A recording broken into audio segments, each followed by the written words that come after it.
Thank you so much for joining us today. As I've mentioned in the past webinars, we are the National Education Alliance for Borderline Personality Disorder, and we provide programs and support to family members who have loved ones dealing with emotion dysregulation, borderline personality disorder, suicidality, and are managing trauma.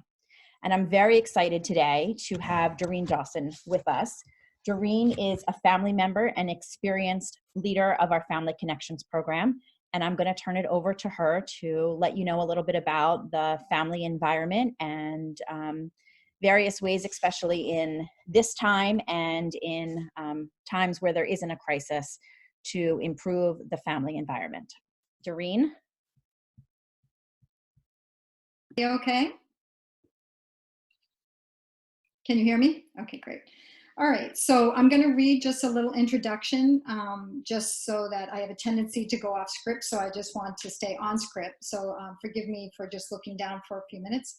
So I just wanted to thank you for joining me tonight. I appreciate you taking the time out to listen to this webinar, and I hope you were able to listen to the last two presentations and will sign up for the upcoming ones as well. I am from the Boston area, so I speak quickly, and sometimes I don't pronounce my R's, or as we say in Boston, so I hope you can all understand me.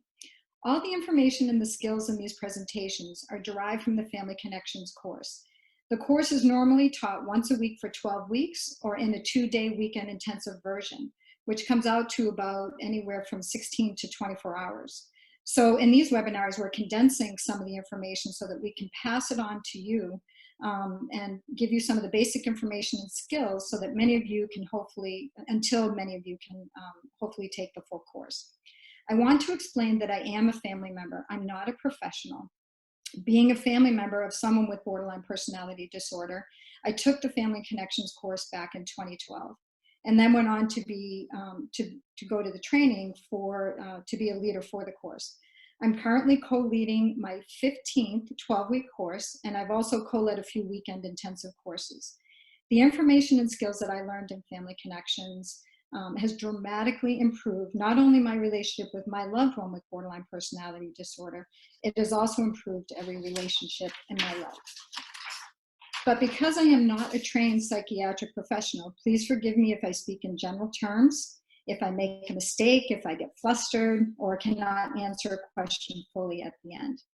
I am confident that I can pass on the information with passion, because by discussing it, because I especially love the information that I'm going to be talking about tonight, because by discussing it, I hope that I can help you not make the same mistakes that I have made with my loved one. I am a parent. But because I have a few people on the borderline personality disorder spectrum in my immediate and extended family, and also through teaching the courses, I have also vicariously experienced having a loved one who is a sibling, a romantic partner, and a child with a parent who has borderline personality disorder. So I'll try to speak to all of those levels tonight. The title of tonight's webinar is called Changing the Family Environment. But I think it should include the words part 2 of 6. Yesterday, Beth gave some of the education about borderline personality disorder itself. Tonight, I'm going to show how BPD can disrupt the family environment. But the upcoming 4 webinars will help more and about how we can, as family members, help change the environment. So again, please continue to sign up and view the next webinars. And I want to just really reiterate that we as family members and the information that we're giving you and we're all giving you can only change you as a family member. We can't do anything about our loved one who has borderline personality disorder. We can't force them into treatment. We can't force them to make certain changes. We can only change our half of the relationship. But if your situation is anything like mine and so many people that have come through Family Connections, when we change our half of the relationship, we really change the whole relationship. How we can manage our own stress, how we can manage our own anxiety and emotions, and how we can use the skills and how we interact with everybody really will make a huge difference. And so I'm going to begin. So the first slide is called, Finding a Balance. And so families with borderline personality disorder a relative with someone with borderline personality disorder report higher levels of burden, depression, and grief than do family members even with relatives suffering from schizophrenia. And this was a study done back in 2004. And the challenge is that, borderline personality disorder is sometimes not even understood fully in the, in the psychiatric environment.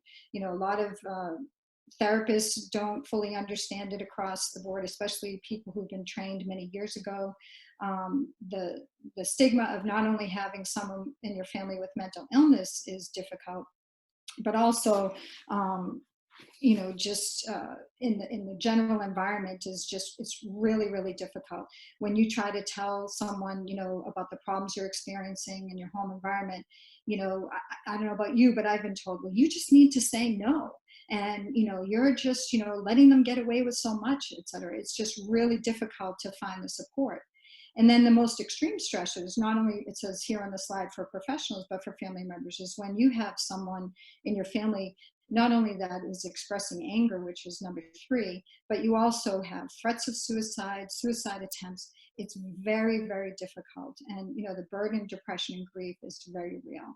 And so what we really want to encourage is trying to find the balance of taking care of others and then taking care of ourselves. And we in Family Connections often use the analogy like the airlines do, that if you don't put your own oxygen mask on first, you can't help your loved one. So just like in the airline, if you're not putting your oxygen mask on, you're going to pass out and you're not even going to be able to help your loved one. And so in Family Connections, what we try to really, enforce or reinforce is that you need to do things for yourself. You need to take the time to get enough rest, to find ways to manage your own stress, et cetera, so that you can help your loved one. Because if you're depleted and you're feeling angry and resentful all the time, you're not going to be there really to help your loved one. And so I encourage you to find someone that you can confide in that's not going to be judgmental.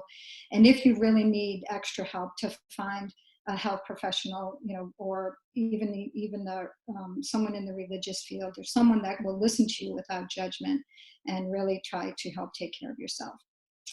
So we're going to go on to the next slide. Okay, so yesterday, or if you've listened to, I guess if these are being recorded, if you have listened to the webinar by Beth McCrave, she talked a lot about borderline personality disorder, the diagnosis, et cetera. And one of the things she mentioned right towards the end of the webinar was that we were going to get into the etiology or the biosocial theory. So the word etiology in the medical field is meant to, what causes something? What is the etiology? And so with borderline personality disorder, the main current theory is called the biosocial theory. And the biosocial term has 2 components, the biological part of the theory and the environmental or the etiology. And so the challenge is that with the biosocial theory, it is a theory. We cannot go and do a full scientific study where we separate children from birth and put them in, into one environment and compare it to another. We can look at stories anecdotally. We can look back over people's history and try to figure out, what really made the difference in this development of borderline personality disorder. And so we'll talk a little bit about the environmental, but first we're going to talk about the biological part, which is 3 components. And the first one is the hypersensitivity. The second part is hyperreactivity. And the third part is going to be the slow return to baseline. So that's the next slide. Okay, so the biosocial theory is, so the first part is high emotional sensitivity. And if, Beth was talking in the previous webinar about, the prefrontal cortex and the amygdala. And so what we theorize, and it's even been shown on sometimes functional MRIs, which a functional MRI is an MRI that's happening in real time. And they're looking at the parts of the brain, and they look at how the brain reacts when stimuli is presented. So maybe they'll tell someone about a story, or they'll ask the person with borderline personality to recall a story. compared to someone else who doesn't have borderline personality disorder. And what they found is that the amygdala, the part of the brain that is, with primitive fight or flight responses and how people react to emotions, will flare up, completely flare up. And the second part of that is not only is it this very hyperactive part of the brain, but the connection or the lack of effective connection between the prefrontal cortex, the executive function, how you reason, will very much go dark. And so what we can, look at this is that when the person with borderline personality disorder is emotionally triggered, the reasoning part goes away. And that's what's really difficult with, trying to help someone or work with someone with borderline personality disorder, as a family member or professional.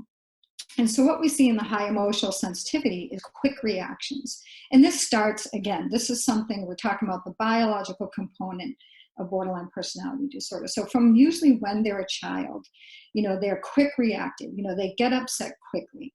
They are very sensitive to emotional stimuli. So, not only are they quick to react, but they perceive that furrow between your brow, the tone of your voice, your body posture, how do they, what most people might, consider being a little stressed out. So not only do they, are they sensitive to this stuff, but they also notice things that other people don't. So I remember when my loved one was younger, I'd be washing the dishes.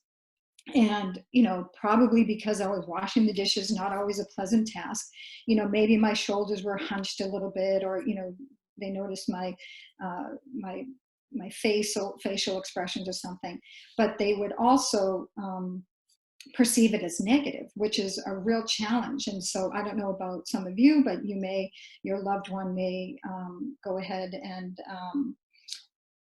perceive that, not only perceive the emotional stimuli, but then they assume that it's about them. And so my loved one would say, like, "Are you mad at me?" Or it was a real challenge. So the big emotional events, so not only are they sensitive to these things, but these are big emotional events. So they're already perceiving things that other people don't. But when then something actual does happen, these events hurt more. A move for the family, a divorce, changing classrooms year to year, a death in the family, any type of really big event that may affect most people, they'll actually react even more. And not only that, but then it takes fewer stimuli to feel these emotions than other people.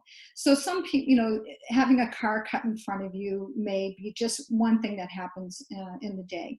And maybe, the gas is getting low or something like that. These things may not cause a lot of people a lot of distress, but just having one or two things happen to someone with borderline personality disorder will go ahead and cause them great distress. And so it really does take fewer stimuli. So not only are they highly reactive, they're highly sensitive. They notice things that other people don't. These big emotions hurt more, and then it takes fewer things for them to feel emotions that other people don't. And so we often make the analogy like an open hand wound. Saying you cut your finger, you have a paper cut. It feels that heat intensity more than the rest of your hand. So you go to take a shower, you're washing with shampoo or you're washing dishes, and that little teeny paper cut, just is really, really sore. And that's someone like borderline personality disorder on a daily basis, 24 hours a day, 7 days a week, 365 a year. And so what we try to do when we talk about these biological characteristics is to really understand. So what we're trying to do is not only teach you about borderline personality disorder, but also help you maybe gain a little compassion. That if you felt like this all day long and all of these little things are happening all around you, is that can imagine how much this builds up. And so if you look at these little smiley faces, what we often say is, the people with borderline personality disorder, not only do they, perceive these little things, but they also perceive it negatively. I don't know if it's on this one or if it's in the future, but there's a study with, these ones are a little distracting because it's not quite the same, but if you picture maybe 20 smiley faces, and the first one has maybe kind of an even face to it, and one at the end of the 20 has a smile face. there will only be small changes in between all of those little smiley faces to get from that flat one to the smile. And most people in the general public, and this was a published study, was they wouldn't perceive the difference between two. Everyone could tell the difference between the first one and the second one, and maybe one in a little bit in the beginning and one a little bit at the end.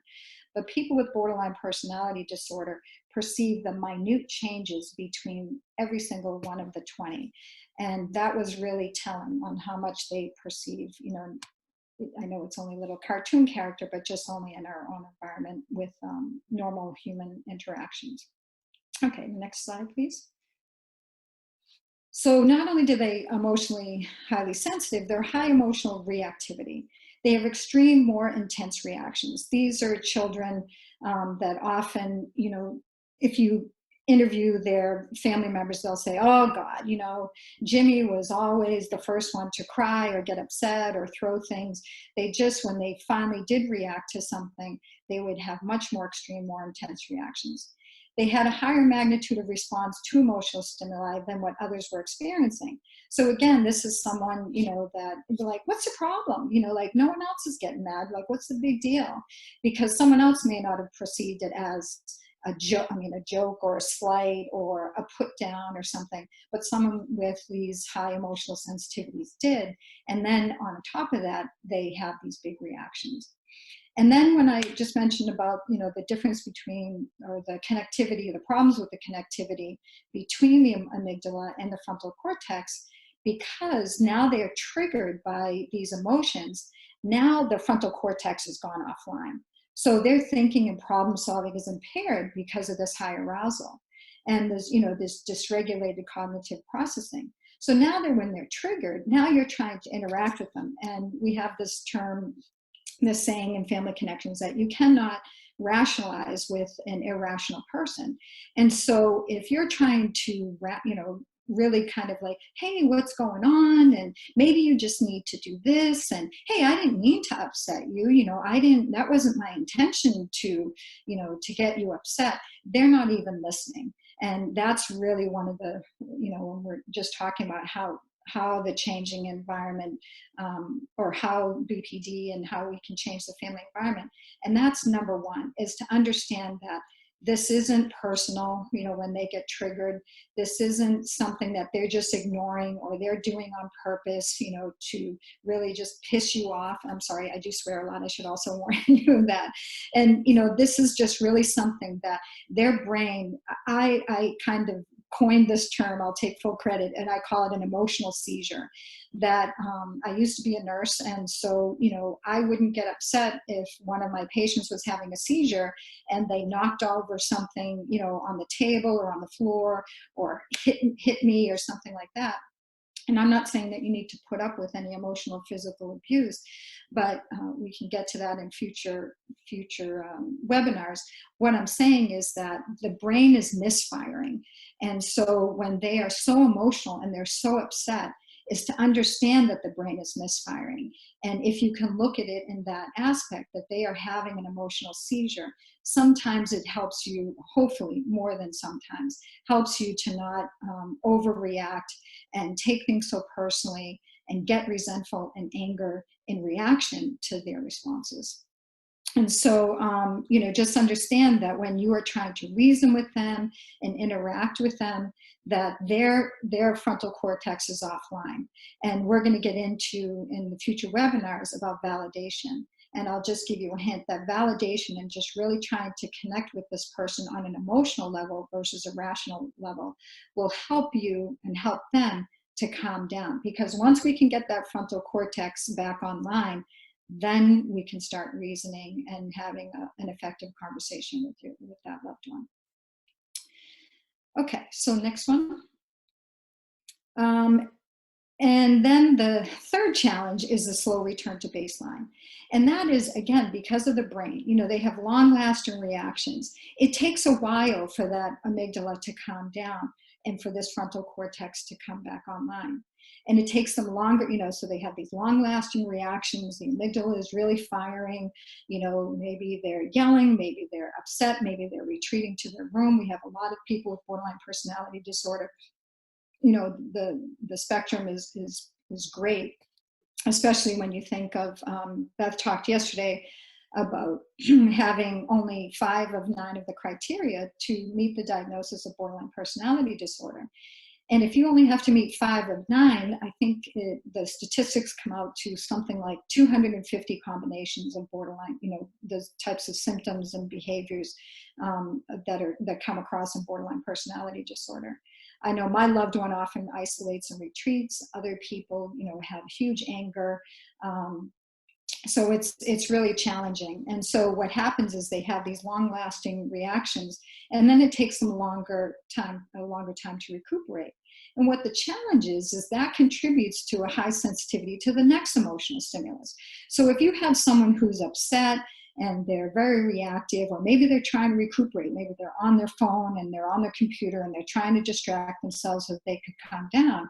And an outward appearance is that, they're just hanging out on the couch. So now you come an hour later and you have another interaction with this person and they blow up. And the challenge is, if you were involved in the first situation, you may understand that, oh, they're still upset about that. But if you weren't part of the previous interaction that caused them to be upset, and say you just come home from work and you walk in and you say, hey, what's for dinner? And, to your romantic partner or something, and they all of a sudden scream at you, all you know is that all you did was ask them for dinner, but you don't know maybe that they had a difficult conversation with another loved one on the phone. You don't know if they had a tough day at work, etc. So it's really challenging that, these longer reaction times, or I should say, the de-escalation times will contribute to that next emotional stimulus. And that will leave the person with borderline personality vulnerable. And that's a big challenge. Can you scroll up a little bit? I can't see the bottom there. Thank you. And so often we make the analogy that it's like trying to walk in a broken leg before it heals. It's more apt to break again. And these 3 things combined, the hypersensitivity, the hyperreactivity, and the slow return to baseline, is what makes it so challenging to have borderline personality disorder and to be a family member to someone with borderline personality disorder. But again, by helping you understand these things, hopefully it will help you understand them better and then help your future interactions with your loved one. Okay, so the next one. All right, so I'm having trouble seeing the whole slide. Let me see if I can expand my screen a little bit more. Okay, so how is an environment invalidating? So if you want to look at, so now you have to think about, so if you have this loved one who's hypersensitive, hyperreactive, and a slow return to baseline, what happens? So we've just talked about the biological components. Now we're going to talk about how does the environment combine with that. So if you are, in the general population, there's maybe 4 to 6% of people with borderline personality disorder. So if you have a child, born, and nobody's going to hand you this baby, and you say, okay, your child is hypersensitive, hyperreactive, and is going to have a really hard time calming down. It just doesn't happen. So what happens? So, the environment becomes, and we have this term called invalidating. And what that means is that, the people around this person with borderline personality disorder act in a way, because you're used to dealing with most people in your life very differently. You can say, hey, suck it up. You don't like what's for dinner. Go ahead and make yourself something else. But someone who is hypersensitive and hyperreactive will really, react to that situation very differently than 94% of the population. And so what are the ways that the environment can become invalidating? And this isn't just about the family. It could be friends at school. I mean, even starting in daycare workers, preschool, friends in primary school, teachers, coaches, romantic partners, friends, etc. And, some people with borderline personality disorder didn't show signs and symptoms when they were younger. Beth talked in her webinar about what the average age is. And so someone can have these predispositions, and maybe they grew up in a little bit more of a validating environment, but now they go off to college, or maybe they get married, or now they have children, or in a stressful job, and that environment becomes invalidating and triggers all of those predispositions. And so what is an environment that's invalidating? And number one, it delegitimizes a person's experiences, emotions, wants, thoughts, and desires and beliefs. So you can look at this in a very, very simple way. So someone who's very hypersensitive pours a glass of milk, and they go to drink the milk and they say, "Ew, this, this smells so sour." And they hand it to the average person, and the average person, whoever it is in their environment, says, "Smells fine to me." They look at the expiration date on the milk carton and they say, "No, it's fine. It's fine. Just go ahead and drink it." So you're telling that person that what they are feeling and smelling and how they experience this milk is not valid. Something is wrong with you that you think that this is bad. Now you extrapolate it into a situation. "You hurt my feelings," the kid says on the playground. "What are you talking about? What's your problem? Don't be so dramatic. Like, what is going on?" And so it takes thousands of these interactions probably over time, from family members to friends to coaches and teachers, everything that I talked about, that tells this person that what they are feeling is not valid. And so it gets to a point where the person with, who has these predispositions starts to not trust themselves. They don't quite get that what they're feeling is different. This is the only way that they know how they are. And people are constantly telling them that what they are doing and how they're feeling is not right. And so they really, this starts kind of the setup for someone not trusting their identity, and where a lot of these identity issues come from. And so, they start to hear, people invalidating them, like, "I don't want to hear that. You're being selfish. Drink that milk, go outside. Everyone else is having a good time. What's your problem?" And versus like, if we knew from a young age that this person was having all these difficulties, and took family connections when the person was young, you might be able to respond differently. And we can say, "We understand how difficult this is for you, and we wish that you didn't have to suffer. And it's got to be so hard, for you to feel this way. I can't imagine what that's like. I can really sympathize with your unhappiness about our moving. I know, person comes in, the child comes in, and I can't believe we have to move again. I hate Dad's job." And so of course the mom's going to say, like, "What are you talking about? Dad pays the bills and you need to just suck it up." Versus just someone, who's very validating to say, like, "I know it's really difficult, honey, and we're going to get through this together." So a person is invalidated, especially if his or her experiences are dramatically different from other people's experiences. Again, okay, the other kids are having fun, at this party, and your child comes up and says, "I hate this thing. I just want to go home." In a work environment, a new change comes through, everyone gets a memo, and everybody else is like, "Oh God, okay, here we go again. And all right, we'll just deal with this." With someone who has these emotional sensitivities and hyperreactivity, they may be like, "This is ridiculous. I'm not going to do this." It's, they can experience it very differently, and everybody is looking at them so differently in these situations. Next slide.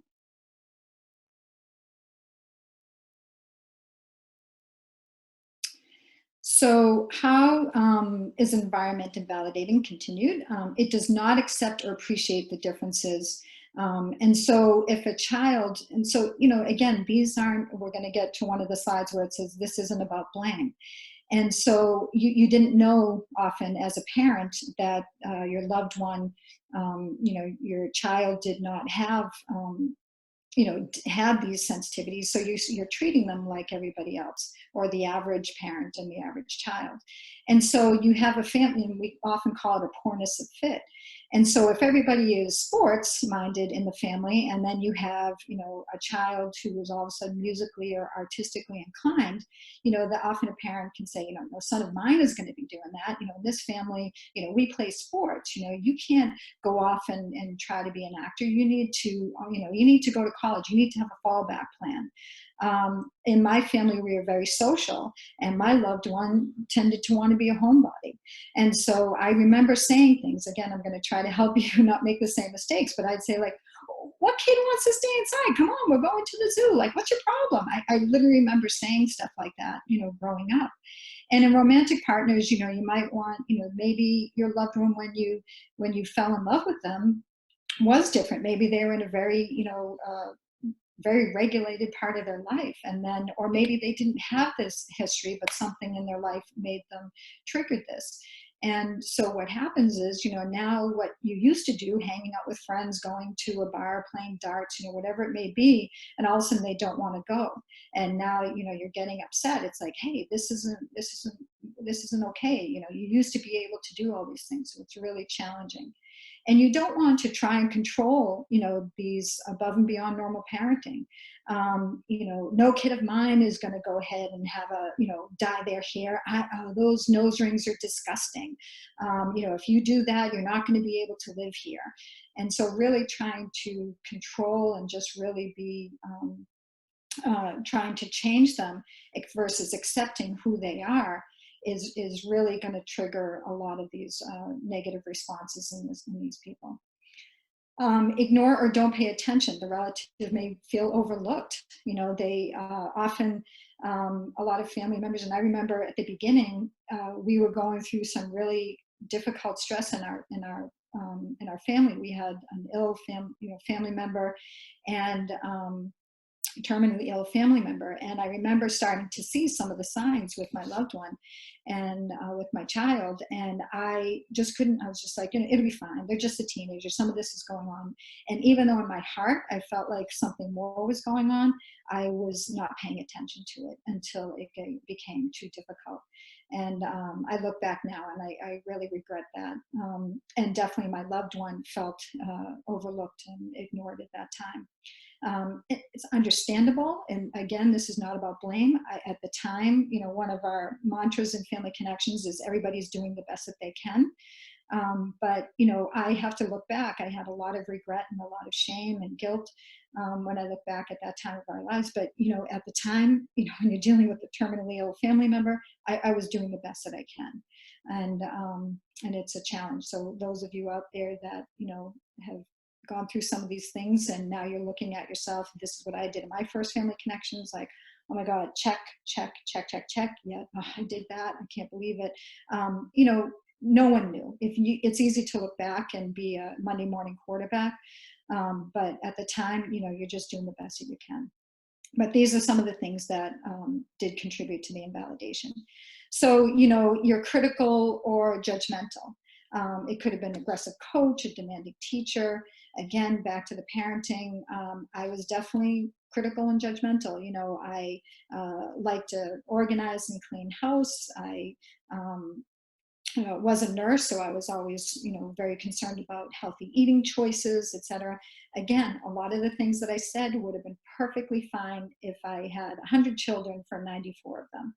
But with my loved one with these hypersensitivities, took anything that I said, not only as criticism, because it probably was a little critical, but took it so to heart, that they took it to the core of their being, that what they were doing was so wrong, and then extrapolate that over and over, and, combined with this perceiving everything as negative, and not only negative, but about them, it leads to a lot of the shame and the guilt, feelings of low self-esteem and self-worth, and eventually to, in my loved one's situation, some really suicidal thoughts. Does not communicate accepting and caring, even if it is felt.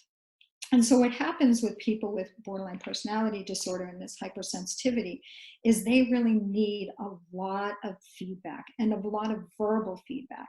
So not only are you doing these things, maybe you're a family, that does not, or a romantic partner or a sibling or whatever relationship you have with your loved one, maybe you're not an overt type of person. Maybe you're doing nice things, you're calling in and checking out, you're sending funny texts, little funny memes or whatever, you're doing nice things for them, sending them money, etc. But you're not expressing these things verbally to your loved one. Often they don't get it. They don't get the connection. They really need to hear it. They need a lot of verbal validation too. So it needs to be communicated in addition to just being done. And I know that's very difficult and it can be very draining.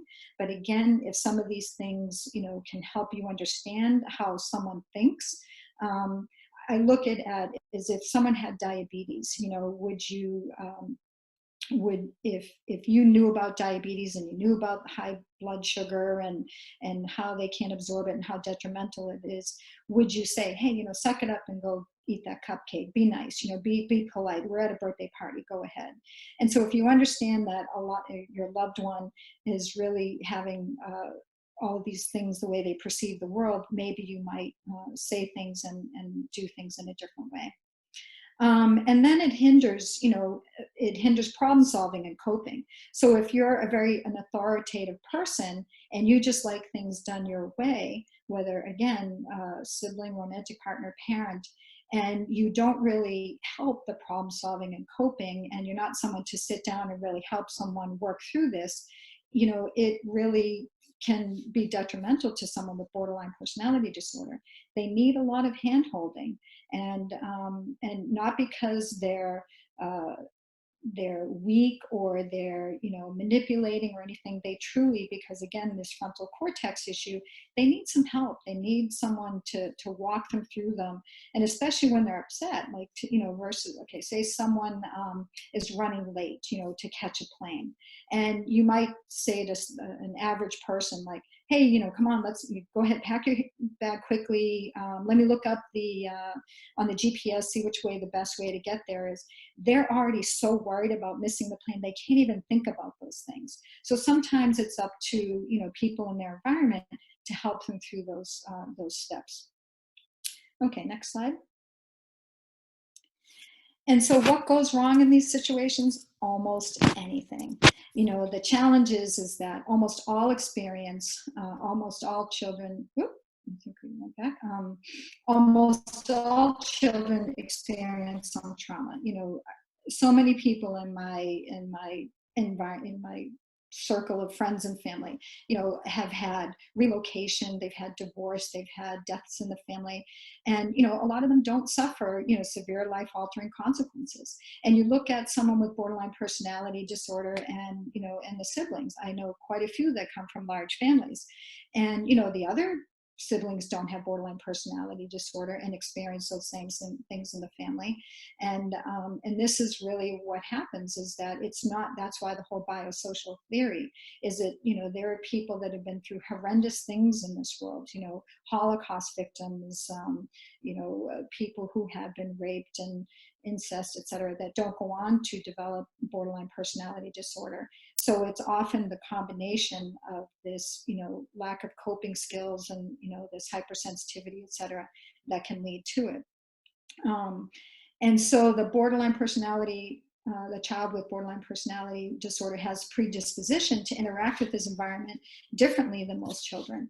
And so again, this is something that it's, sad but true, when you look at not even just bullying, but just how kids perceive things that are different, and they hone in on that. So if a child is hypersensitive and hyperreactive, often they are picked out by other children, and even other adults, like, hey, what's wrong with Susie? People just perceive it, and the child may be difficult to read. They're again, because of the way that they're acting, they're not, a lot of people in their environment are not seeing them as having a difficult time. They're looking at them as a behavior problem, or they're looking at them as like, hey, something's wrong with Jimmy, and not trying to help out. They just are honing in on that. People with borderline personality disorder, or these, and I kind of want to stop and say that not everyone meets the criteria fully for borderline personality disorder, but if you have a loved one that just is even on the hypersensitivity, hyperreactivity, slow return to baseline, maybe they don't meet 5 of the 9 criteria. So I just wanted to mention that that if people who are on these the spectrum, they can't absorb love the same way as others do, and they're, because they don't trust their feelings. Again, this has started from when they were a child. They often they're hypersensitive to touch. They don't often like to be hugged. They don't want to always hold hands unless they are in a very calm place. And so how do you have a very successful relationship, especially romantic partners, when your loved one doesn't always absorb that, the affection that you're trying to show. For siblings, it's very difficult. The normal camaraderie and sometimes teasing and playing, etc., are very much interrupted again on the school grounds, etc. It's a real challenge that these people with difficult to read, they can't absorb the affection. And sometimes there's a mismatch of personalities between the child and the caregiver. I know my husband is a big joker. He can be sarcastic, and it seemed like it was okay, when my child was younger. But then as these hypersensitivities and life became a little more challenging, and I think back to that whole slow return to baseline, I think it was fine when life was simpler, but then as time went on, and now my child is dealing with, more difficult schoolwork or friendships, or maybe people are starting to show romantic interest, etc.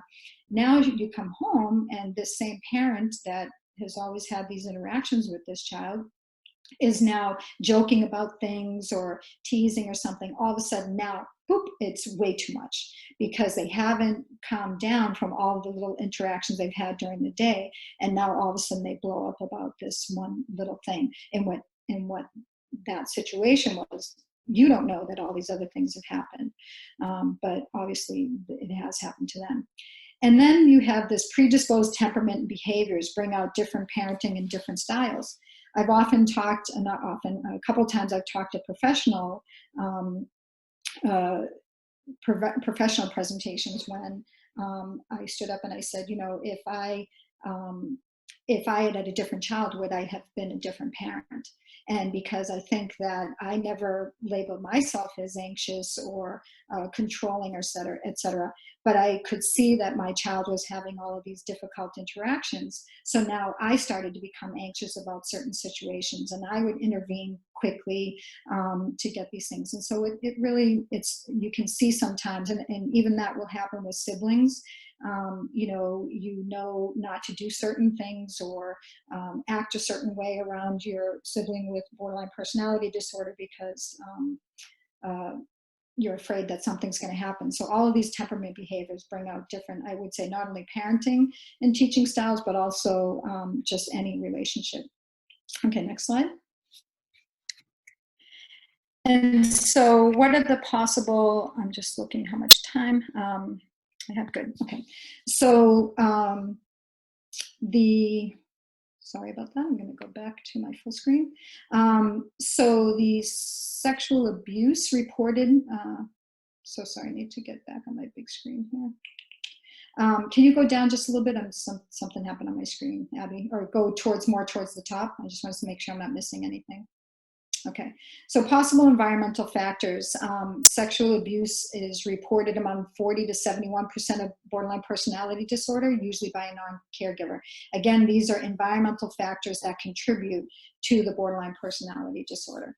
So in a non-BPD population, it's usually about 25% of young women. In the borderline personality, it's 40 to 71%. And this is a challenge. And so I think one of the controversial things to say is that this all comes back to perception too. So, what they report, someone else may not have considered it in the general population as a sexual innuendo, but because they're very sensitive, and I'm not talking about abuse is abuse, but if someone says something to them that they are, take it wrong or take it different, not take it wrong, take it differently than someone else, it can be a real challenge. And again, this triggers all of those emotional sensitivities, the reactions, etc. But if someone has had the predisposition to borderline personality disorder, but may not have exhibited dysfunction, because that really is the difference between having a disorder or not, is how they function. But then they do have this, sexual abuse or some really traumatic event, and then you'll start to see the dysfunction start to happen. Loss or abandonment as a child, perceived or actual, death, divorce, major illness, etc. And perceived is an important word here, because someone with borderline personality disorder could probably pass a lie detector test that, their parents used to leave them for weekends at a time or weeks at a time and, were never around, etc. When everyone else in the family was like, that never happened. But their perception of being left behind or left out is so strong. And so it's really important that we try not to correct our loved one. We try to understand that their perception is their reality. That's true for everybody, but especially someone with borderline personality disorder. And poor fit between child and his or her environment. I think we've already kind of gone over that enough. Experiencing one is invalidated, whether family, home, neighborhood, etc. Okay, and the next slide. And so what we want to understand, and I think I'm going to go to, let me see if I can do this right. I don't know, Abby, if I told you. I'm going to switch to my slide. Can everyone, oh, hold on just a second, because I want to be able to use my cursor.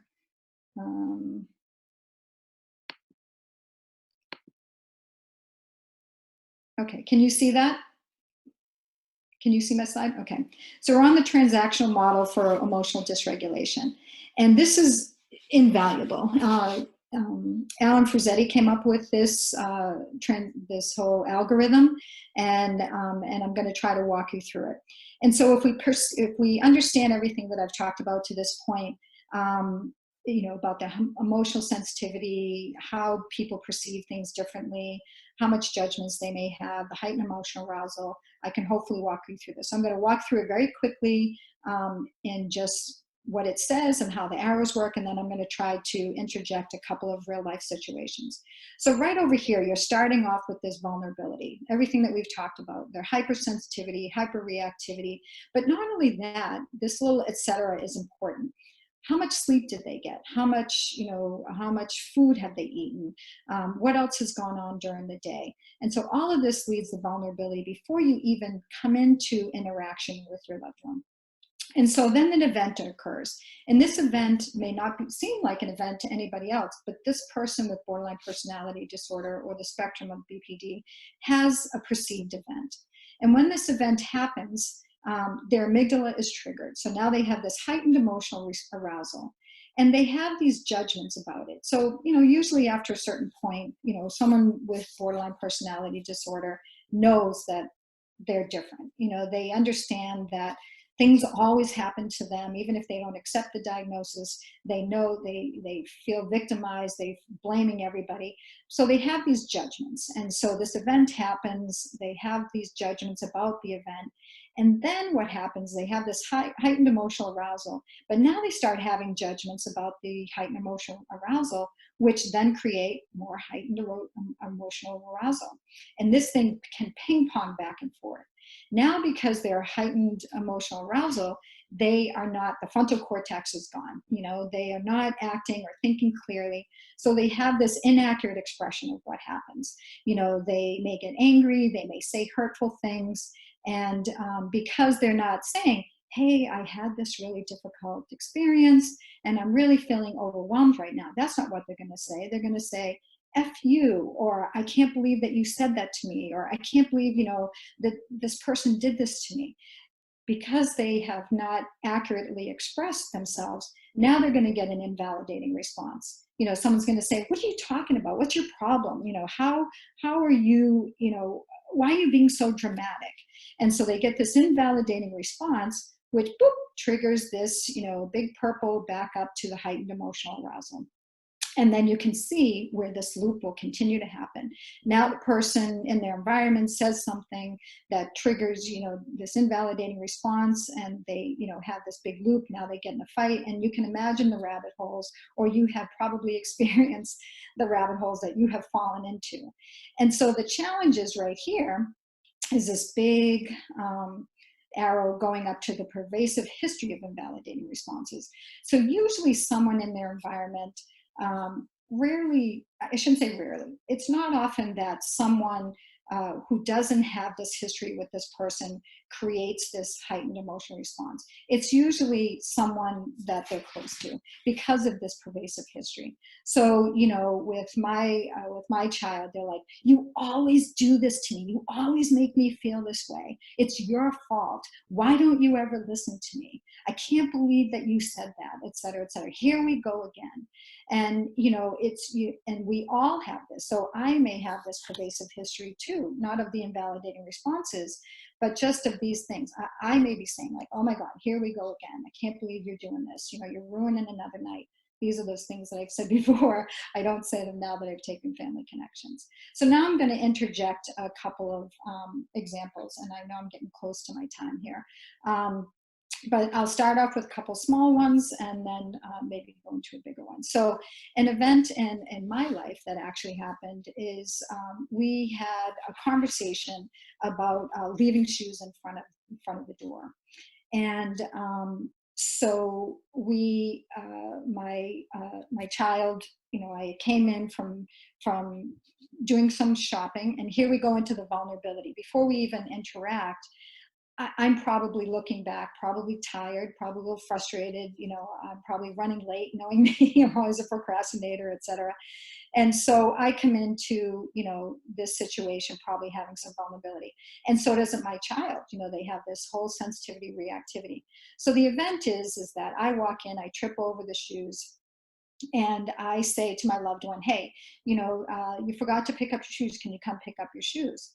And so what happens is that they're in the other room, and, you know, they hear me saying, come pick up their shoes. Now, I don't know all the judgments that are happening. That's internal. And so my loved one is like, oh my God, I forgot to pick up my shoes again. I am such, you know, stupid person. You know, my mom just told me the other day to pick up my shoes, and I can't even believe that I remember that. Not only that, so now the emotional arousal starts to get triggered. Such a stupid head. You know, I can't even pick up my own shoes, and now the judgments come back and forth. Now, I didn't find out about these judgments until a therapy session a couple of weeks later. But quickly, what happened was they're thinking to themselves, like, I can't even pick up my shoes. I'm so stupid. You know, this just happened the other day. If I can't even remember to pick up my shoes, what else am I going to do? I'm going to like fail at life, and I don't deserve to live. That's how quickly this little back and forth happens. Now, because they're upset, what do I say? I don't hear a response. So I say, hey, did you hear me? Come pick up your shoes.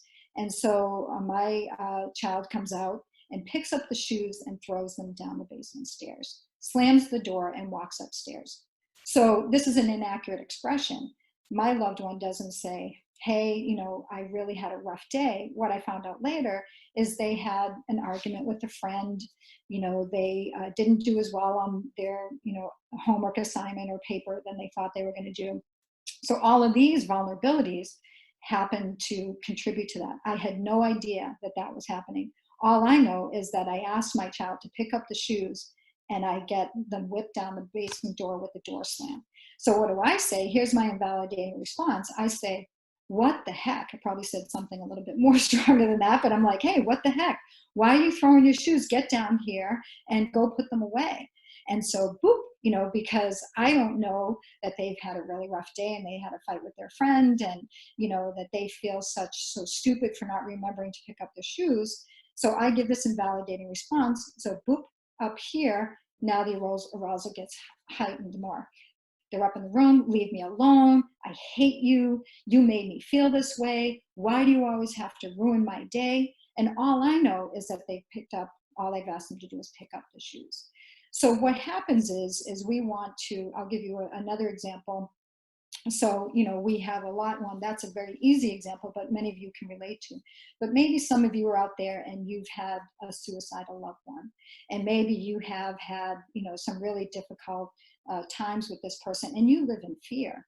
And so, you know, you've had someone who's dropped out of school before, and maybe now they're taking, you know, some classes, and they went to school that day, and they were a little bit late walking into class, and the teacher said something to them. And they, said, hey, Jenny, thanks for making it on time, or, next time you need to be on time or something.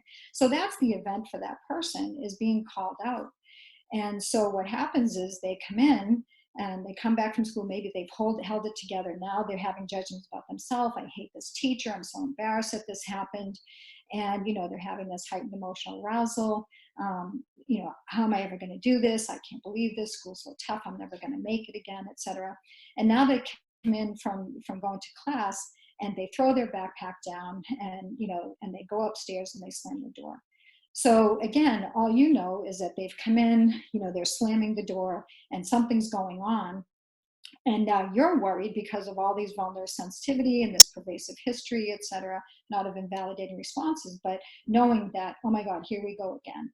Something happened at class, and you may not know what's happening, but maybe you just know that you're worried. You're automatically jumping ahead. Oh my God, they're going to drop out of class. What's going on?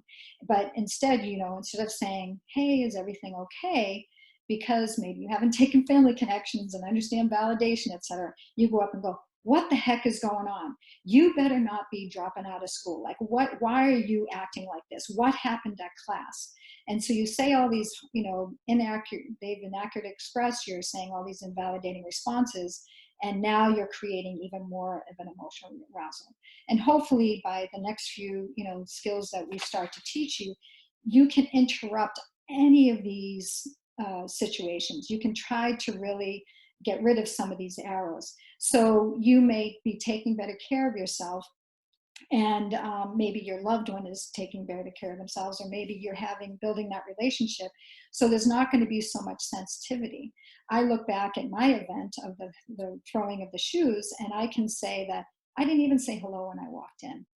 I just came in with this probably heightened energy even before I interrupted, even yelled out to my loved one. And then in the inaccurate expression, now I know that usually it's not about the shoes. The throwing of the shoes, I can look back now, and it wasn't about the shoes. And instead of an invalidating response, I may go up and say, hey, it sounds like you're having a tough time. Did something happen today? Is everything okay? Is there anything I can do? And so if any way, through the skills that we start to teach, to understand that what they perceive as an event, even though you may be looking at it as a non-event, that you have to understand their huge, emotional sensitivity, and that whatever they tell you that they're feeling is accurate, and that, to help them decrease the judgments about themselves by providing a positive family environment, and that understanding some of these inaccurate expressions aren't about you. And so maybe you don't take them so personally, maybe you don't react to them so much. And that way you can provide a validating response and interrupt this whole pervasive history. And so with me, for my daughter, and for everyone in my family, this whole transactional model has totally helped me with every relationship in my life. When my boss comes in, and I know she has a difficult home life sometimes, she's got kids, she's a single mom, etc. And if she comes in and maybe she's a little snippy with me, I don't take it personally. I just automatically go into this thing. I don't know what's going on with this person. And then the last slide, Abby.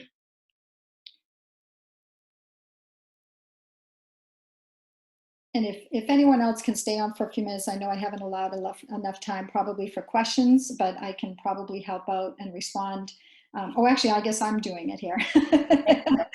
So I just want to end with, this isn't about blame. So none of us, especially me, is not blaming, any of you, whether you're a parent or a sibling or, a romantic partner. And one of the most challenging, and I probably didn't use enough examples for someone who's a child of borderline personality disorder, someone with borderline personality disorder. Like, these are difficult situations. You didn't know this growing up. You acted and interacted with your loved one in the best way that you could. All we're trying to point out is to help you look at things a little differently. We just need to appreciate and acknowledge our care and concern from our borderline personality disorder, and that we have to understand that life for them is very difficult. And maybe if we have a little bit of compassion for how every interaction, you know, I remember my loved one going to their first business meeting and coming home and finding how draining it was for them to sit through that first business meeting, the first staff meeting, because they were so consumed with what people were looking at them, what were they perceiving, how she was acting, even though nobody probably was, but that was her reality, and have to go through life every day perceiving how someone is looking at them on the bus, how their, you know, their coworkers, how their, you know, people at school are looking at them, and how, what emotional sensitivity there's, you know, how thin their skin is. And so, you know, if everybody knew these things and about the environment, you know, hopefully our goal at NEABPD is to help get intervention earlier, you know, to help target the diagnosis earlier, so family intervention can help get the diagnosis and help for the family. And by being aware of early childhood experiences and remembering that perception is reality, we can lay the foundation for improved communications, which is going to come up in the next few webinars. And so I don't know, I know it's getting late. Actually, I guess it is, but is there any quick questions, Abby or Tina, that you've picked up that I can answer really quickly? And thank you if you have to leave now, I totally understand. And thank you for listening. So thank you so much, Doreen. I just want to give a couple of brief announcements, and then we'll tell you some of the questions that have come through. This webinar will be posted on our website. We will be sending out an email to all participants of this webinar with the link. So if you just be patient with us, it's going to take some time for our webmaster to get it up online, but we will send out a link to you when it is available. And when you go online to our website, there's a ton of resources. You can feel free to ask your questions through the Q&A or the chat. What I will tell you is, even if we don't get to it today, if there is an answer on our website and our resource material, then we will send you a link to it within the next 24 hours. So please feel free to ask your questions in the Q&A or on the chat.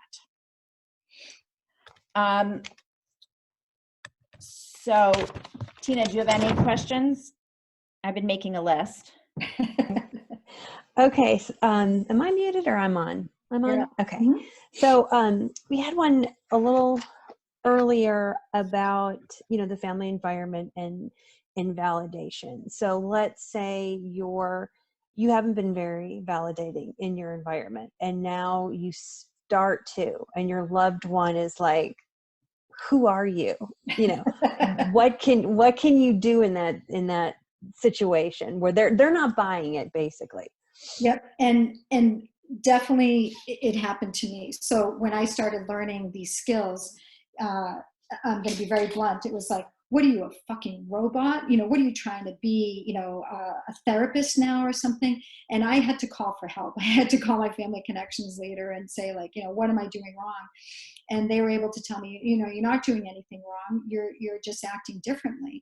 And so what I was able to say to my loved one is just like, yeah, I get it. You know, but you know what, whatever I was doing before wasn't working. And so, you know, I'm just trying to make some changes now so that, you know, I love you and I really want to improve our relationship. So I'm just going to try to do it if you can bear with me, and I'm going to work this out. And so once I started learning some of the validating responses, instead of saying like, you know, that must be so difficult for you, which was one of the things that we, you know, in our list of validating responses that we'll probably share with you at some point. I was able to start, once I understood the framework I needed to stay within, I was able to start speaking my own language. Like, yeah, that sucks. You know, I can't imagine how tough that was.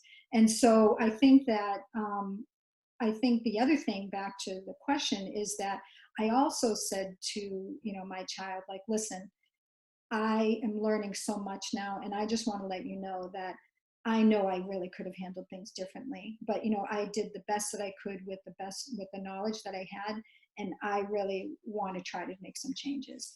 And that really was extremely healing in my relationship. So Doreen, we have a question for you here. I don't mean to put you on the spot, but if you can answer it, that would be great.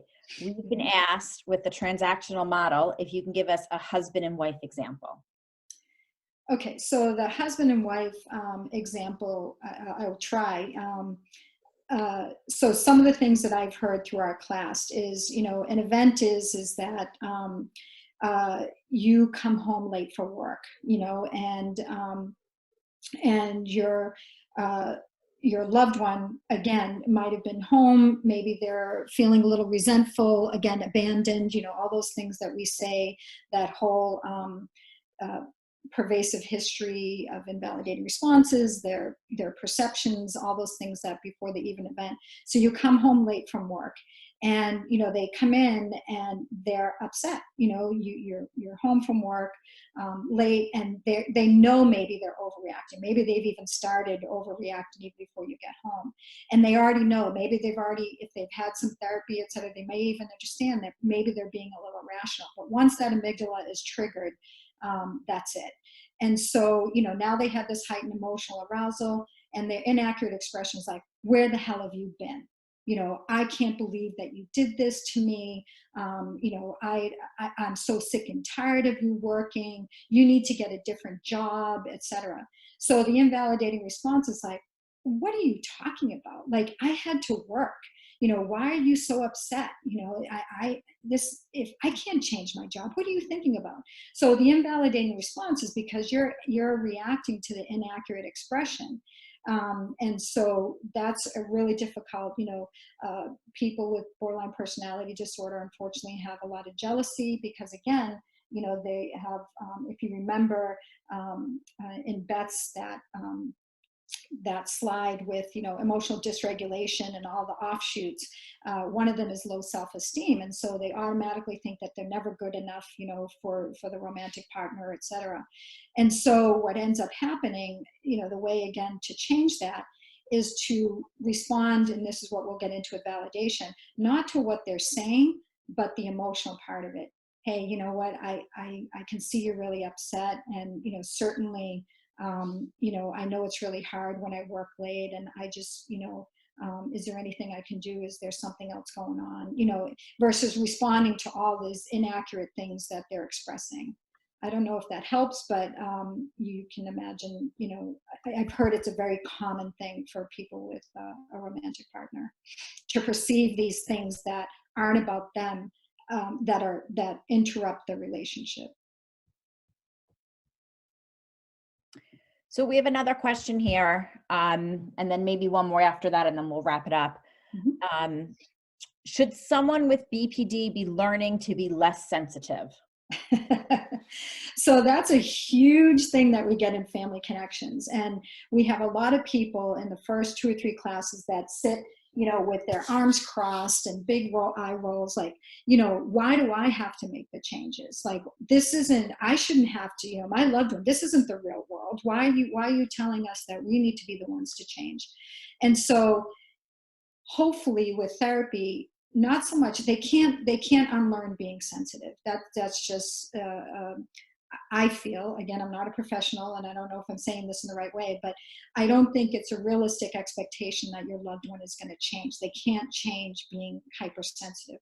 What they can try to do is to learn the skills to control their reactions to that hypersensitivity. So instead of having those big reactions, instead of having the inaccurate expressions, they can start to learn and start to sense their biological things. Their heart is starting to race. They're feeling a little shaky. All these things that hopefully they can learn. Oh my gosh, I'm feeling very sensitive right now. What can I do to ground myself? Maybe use some mindfulness exercises, etc., and try to look around to see how other people are reacting. So no, you cannot teach your loved one or expect your loved one to be less sensitive, but hopefully with help, they can learn to react differently to that hypersensitivity. That's my unprofessional response. Or not unprofessional, but I am not a health professional response. Tina, do you have another one, or? You know what, this is kind of a little different twist, which I really like this one. It's, what do you believe is the beauty of someone that has BPD? and is sensitive. I think I'm going to cry because, sorry, I didn't expect to, but I think that our loved ones are so complicated, and that when they are regulated, that generally speaking, and I've dealt with hundreds of families now between the weekend courses and things that I've, other presentations that I've done and just in the courses, that I'd say the majority of people will describe their loved one when they are regulated as intelligent, creative, sympathetic, empathetic people, talented, et cetera, et cetera. I think that is the beauty of being hypersensitive, is that they are so connected to their environment. And so that's what I feel is the beauty of someone, unfortunately, who suffers from borderline personality disorder. But if you look at the hypersensitivity, it can make them unbelievable partners and, someone to be involved with. However, it's the people who are getting treatment that learn how to control some of those reactions that will be the most successful. So, you can't force your loved one into treatment, but hopefully build the relationship first with what we're talking about, and then hopefully guide them into treatment if they aren't already involved. Does that answer okay? I don't know if you have anything else to add to that, Tina. I think too, my loved ones that have BPD, they, just that sensitivity in terms of, food tastes better, and, the sun is one, they really, really pick up on it. Mm-hmm. Absolutely. They really, really experience it. Absolutely. Yeah. So Jareen, I want to thank you so much for your time, your wisdom, and really enlightening us and helping us as we move forward in this tough time, not only with the corona going on, but our situations with our loved ones. Mm-hmm. Again, this recording will be posted on our website, and we will get to as many questions and the chat questions as we can within the next 24 hours, giving you answers that are found on our website. Thank you so much, and have a great evening. Thank you, everyone. Thank you.